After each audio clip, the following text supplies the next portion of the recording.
హత్రాస్ తొక్కిసలాట ఘటనలో కుట్ర కోణాన్ని కొట్టిపారేలేమని సిట్ అంటోంది. తొక్కిసలాట ఘటనపై యూపీ ప్రభుత్వం 3 సభ్యులతో కూడినటువంటి ప్రత్యేక దర్యాప్తు బృందం విచారణ జరిపింది. యూపీ ప్రభుత్వానికి నివేదికను సమర్పించింది. ఈ నివేదికలో కీలక విషయాలను ప్రస్తావించింది సిట్.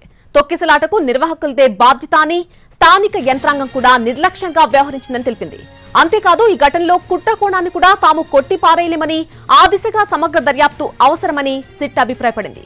ఈ నివేదిక ఆధారంగా యూపీ ప్రభుత్వం చర్యలు చేపట్టింది. ప్రమాదానికి ఈవెంట్ ఆర్గనైజర్ల నిర్వహణ వైఫల్యమే కారణమని ప్రాథమికంగా తెలిసింది నివేదికలో అంటూ సిట్ వ్యాఖ్యలు చేసింది.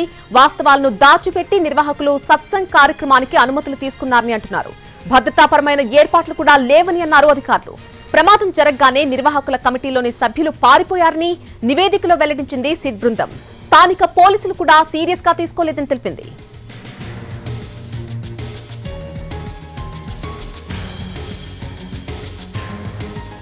హత్రాస్ తొక్కిసలాట ఘటనలో కుట్ర కోణాన్ని ఎట్టి పరిస్థితుల్లో కొట్టి పారేలేమంటోంది సిట్. తొక్కిసలాట ఘటనపై యూపీ ప్రభుత్వం 3 సభ్యులతో కూడినటువంటి ఒక ప్రత్యేక దర్యాప్తు బృందం విచారణ జరిపింది. యూపీ ప్రభుత్వానికి నివేదికను సమర్పించింది. ఈ నివేదికలో కీలక విషయాలను ప్రస్తావించింది సిట్. తొక్కిసలాటకు నిర్వాహకులదే బాధ్యత అని, స్థానిక యంత్రాంగం కూడా నిర్లక్ష్యంగా వ్యవహరించిందని తెలిపింది. అంతేకాదు ఈ ఘటనలో కుట్ర కోణాన్ని కూడా తాము కొట్టిపారేయలేమని, ఆ దిశగా సమగ్ర దర్యాప్తు అవసరమని సిట్ అభిప్రాయపడింది. ఈ నివేదిక ఆధారంగా యూపీ ప్రభుత్వం చర్యలు చేపట్టింది. ప్రమాదానికి ఈవెంట్ ఆర్గనైజర్ల నిర్వహణ వైఫల్యమే ప్రత్యక్ష కారణమని ప్రాథమికంగా తెలిపినట్టుగా నివేదికలో పేర్కొంది సిట్. ఇక వాస్తవాలను దాచిపెట్టి నిర్వాహకులు సత్సంగ్ కార్యక్రమానికి అనుమతులు తీసుకున్నారని అంటున్నారు.